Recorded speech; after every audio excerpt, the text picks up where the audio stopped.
तो वही जो उन्होंने कहा, वो 2 सितंबर 1953 को राज्यसभा में कहा, बाहर नहीं कहा। और उन्हें तो और ये भी कहा कि मुझे क्यों प्रचार किया जाता है, मैं तो अगर अफसर में तो मैं इसे जला डालूंगा,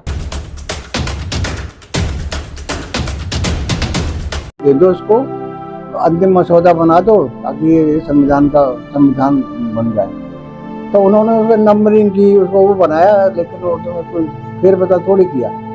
जो तैयार किया था संविधान सभा ने वही सारा कुछ है। अपना डॉक्टर अम्बेडकर का उसमें कुछ नहीं।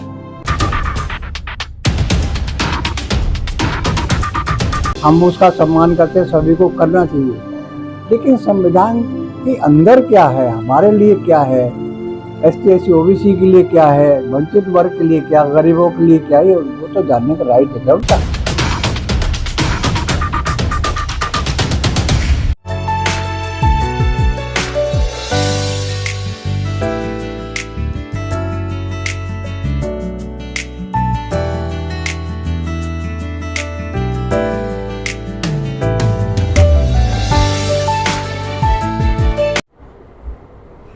एक्चुअली मैं यहाँ भी देख रहा हूँ कि डॉक्टर अम्बेडकर की जो विचारधारा है वो धीरे धीरे पीछे धकेली जा रही है। और नागपुर से बाबा साहब ने शुरू किया था, 1928 में समता सैनिक दल बनाया था।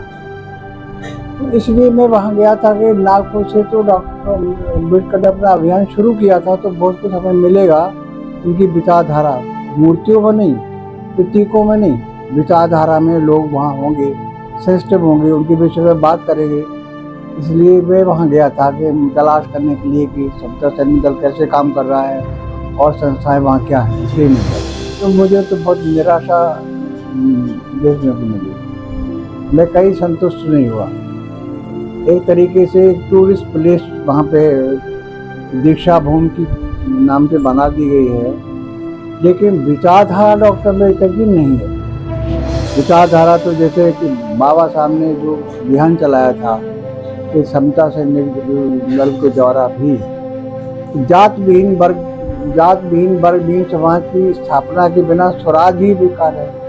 1936 में उस घोषणा की थी, और तो समता सैनिक दल तो इसे पहले ही बनाया था, तो वहाँ भी कुछ दिखाई पड़ना चाहिए था। लेकिन वहाँ पे तो जात को हर कोई से कहा जाता है कि आपका सरनेम क्या है, इन जातियों को उभारा जा रहा है, विपरीत हो रहा है। नागपुर में भी, दीक्षा भूमि में भी ये मैंने देखा है।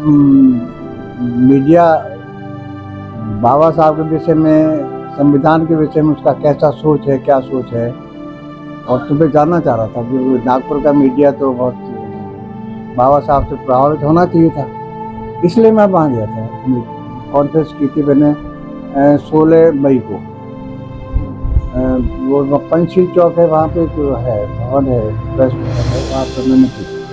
मीडिया और चैनल कोई भी हो, चाहे भोजन की मीडिया हो, चाहे जर्नल हो, कोई चैनल हो, सभी ये बात जरूर कहते हैं कि बाबा साहब का संविधान है, बाबा साहब का संविधान है। तो मैं ये पूछना चाह रहा था उनसे कि बाबा साहब का संविधान क्यों कहते हैं, जबकि संविधान सभा का चुनाव हुआ था, 296 सदस्य चुनकर के आए थे, और 93 सदस्य ऐसे थे जो रजवाड़े के थे, उनका तो चुनाव ही नहीं हुआ था, वो डायरेक्ट उनको नॉमिनेट करके ले लिया गया था। इस प्रकार 389 सदस्य जब थे संविधान निर्माती सभा में, तो फिर बाबा साहब अकेले संविधान को कैसे बना सकते थे। तो मैं ये वहाँ पे यही तो मैं देखने गया था कि वो जो भी कहता बाबा साहब का संविधान तो क्यों कहते। एक बात और मैंने उनसे पूछा था, मैंने कहा बाबा साहब जिस समाज में पैदा हुए, जिस वर्ग में पैदा हुए, आज भी वो बहुसंख्यक है, जनसंख्या के अनुसार वो बहुसंख्यक है, और मताधिकार के अनुसार भी वो, उसका वोट भी सबसे ज़्यादा है, लेकिन वो सबसे नीचे पायदान पर, हाशिए पे खड़ा है। ऐसा क्यों है? वो जो है, जब बाबा साहब ने संविधान बनाया है तो वो वर्ग गरीब है, विपन्न है, रोजगार के साधन नहीं है, और कोई भी संवैधानिक गारंटी नहीं जैसे होना चाहिए था लोकतांत्रिक देशों में। मूल अधिकारों के नाम पे होना चाहिए था कि शिक्षा की, स्वास्थ्य की, इसकी संवैधानिक गारंटी होनी चाहिए, रोजगार की भी, रोटी कपड़ा मकान की, लेकिन ऐसा कुछ भी नहीं है। फिर भी ये क्यों कहा जाता है कि बाबा साहब संविधान के निर्माता है? तो बाबा साहब तो ऐसा तो नहीं करेंगे, जिस समाज में पैदा हुआ उसे कुछ देंगे ही नहीं। तो मुझे तो लगा कि ये कोई साजिश है, जो ये प्रचार किया जा रहा है कि बाबा साहब निर्माता हैं, बाबा साहब निर्माता हैं। मैं इसको स्वीकार नहीं कर सकता। नहीं, वो एजुकेटेड थे तो वो अलग चीज़ है, लेकिन संविधान सभा निर्माती सभा का चुनाव हुआ है ना, उसमें बाबा साहब भी चुन करके आए थे। एक व्यक्ति कैसे बना लेगा, ऐसा तो कोई था ही नहीं। अब ना बाबा साहब ने ऐसा कभी कहा भी नहीं है, कभी नहीं कहा कि मैंने संविधान का निर्माण किया। ये जरूर कहा कि मैंने तो बनाया ही नहीं, मैं तो लिखा है वही जो उन्होंने कहा। वो 2 सितंबर 1953 को राज्यसभा में कहा, बाहर नहीं कहा। और उन्हें तो और ये भी कहा कि मुझे क्यों प्रचार किया जाता है, मैं तो अगर अफसर में तो मैं इसे जला डालूंगा। लिखने वाला देखिए पहले इसको समझने की कोशिश करें। एक संविधान निर्माती सभा है, एक ड्राफ्टिंग कमेटी है। संविधान सभा में जो सदस्य थे वो संविधान के सारे सिद्धांत को बनाते थे, गढ़ते थे, तैयार करते थे। जब उन्होंने तैयार कर लिए, ये संविधान सभा का पहला सेशन शुरू हुआ 9 दिसंबर 1946 से, और लगातार 8 महीने तक जब संविधान सभा ने सारे सिद्धांत संविधान के बना लिए, तब 30 अगस्त 1947 को ड्राफ्टिंग कमेटी का गठन किया संविधान सभा ने, और उसके अध्यक्ष डॉक्टर अम्बेडकर को बनाया गया। तो उसमें संविधान के उनमें सिद्धांतों गठन में तो उनका कोई योगदान नहीं है। बस उनको ये कहा गया कि भाई अब आप इसको संविधान का एक स्वरूप दे दो, विधान का स्वरूप दे दो, इसको अंतिम मसौदा बना दो ताकि ये संविधान बन जाए। तो उन्होंने उसको नंबरिंग की, उसको वो बनाया, लेकिन उसमें कोई फेरबदल थोड़ी किया। जो तैयार किया था संविधान सभा ने वही सारा कुछ है। मीडिया ये सुनने ही नहीं चाह रहा था। मीडिया तो चाहते ही नहीं था कि हम ऐसा बोलें। मीडिया ने तो हम वॉल्यूम ले गए थे तो कहने लगे ये किताब तो सही नहीं है, फेक है, विवादित है। मैंने कहा ये तो संविधान सभा की है। मीडिया ने हमसे ऐसे सवाल लिखे हुए, आप आए प्रेस कॉन्फ्रेंस करने, जो मैंने प्रश्न उठाए थे बाबा साहब की आइडियोलॉजी के विषय में, संविधान के विषय में, उसके विषय में उन्होंने कोई सवाल नहीं किया, पूछे ही नहीं। वो मैं संविधान के जाए, देखिए संविधान एक देश का दस्तावेज है, हम उसका सम्मान करते हैं, सभी को करना चाहिए। लेकिन संविधान के अंदर क्या है, हमारे लिए क्या है, ST SC OBC के लिए क्या है, वंचित वर्ग के लिए क्या, गरीबों के लिए क्या है, वो तो जानने का राइट है उनका। इसी संविधान तो ये दस्तावेज है, हम सम्मान करते हैं, लेकिन ये जानना तो हमें ज़रूरी है कि हमें इसे मिला क्या, हम कहाँ खड़े हैं आज भी लोकतंत्र के नाम पे, संविधान के नाम पे, ये तो हमें जानना चाहिए ना।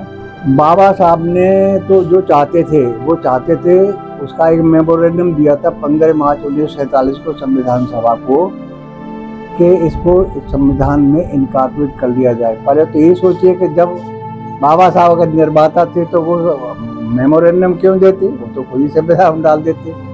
लेकिन ये उन्होंने मेमोरेंडम दिया, निर्माता वो नहीं, उन्होंने अध्यक्ष को दिया था। और उसमें वो चाहते थे, एक शॉर्ट में बताएं तो वो चाहते थे कि स्टेट सोशलिज्म, राज्य समाजवाद के द्वारा समाजवादी लोकतंत्र की स्थापना हो, यानी सारी संपत्तियों का मालिक एक राष्ट्रीयकरण की नीति पसंद करते थे। राष्ट्रीयकरण की नीति होगी तो ना कोई गरीब होगा, ना अमीर होगा, ना कोई भूमि माफिया होगा, ना भूमिहीन होगा, ना कोई बहुत बड़ा अमीर होगा, ना कोई बहुत बड़ा गरीब होगा। लेकिन उनकी उस मेमोरेंडम को रिजेक्ट कर दिया गया। लोगों को इसको देखना चाहिए कि बाबा साहब डॉक्टर अम्बेडकर ने जो मेमोरेंडम दिया था वो क्यों रिजेक्ट कर दिया गया, और फिर भी कहते हैं विधानसभा का अध्यक्ष को दिया था, तो उसमें फोकस करना चाहिए था। उल्टा कर रहे हैं, ये तो साजिश है। जिसको वो चाहते थे कि संविधान इस तरह का हो, वो उसको रिजेक्ट किया, और जिसमें उनका कोई योगदान नहीं उसको कहा वो निर्माता है। वो तो चाहते थे राष्ट्रीयकरण की, चाहते थे जितने संसाधन है उनका राष्ट्रीयकरण होना चाहिए। उनकी तो वो तो उनका वही था, मेमोरेंडम जो था ना, वही उसकी पुस्तक भी बन गई ना, राज्य समाजवाद, राज्य और अल्पसंख्यक समुदाय पुस्तक है, तो देख लें, मार्केट में है, लिया नहीं गया, बस उनको इस्तेमाल किया गया ये प्रचार करके ताकि ये जो बहुसंख्यक दलित वंचित वर्ग है ये इसे खुश होता रहे कि अरे हमारे बाबा साहब ने संविधान बनाया, जबकि उसी के लिए कुछ नहीं। वीडियो कैसी लगी आप अपने कमेंट्स के माध्यम से हमें बता सकते हैं और चैनल को लाइक, शेयर और सब्सक्राइब जरूर करें। धन्यवाद।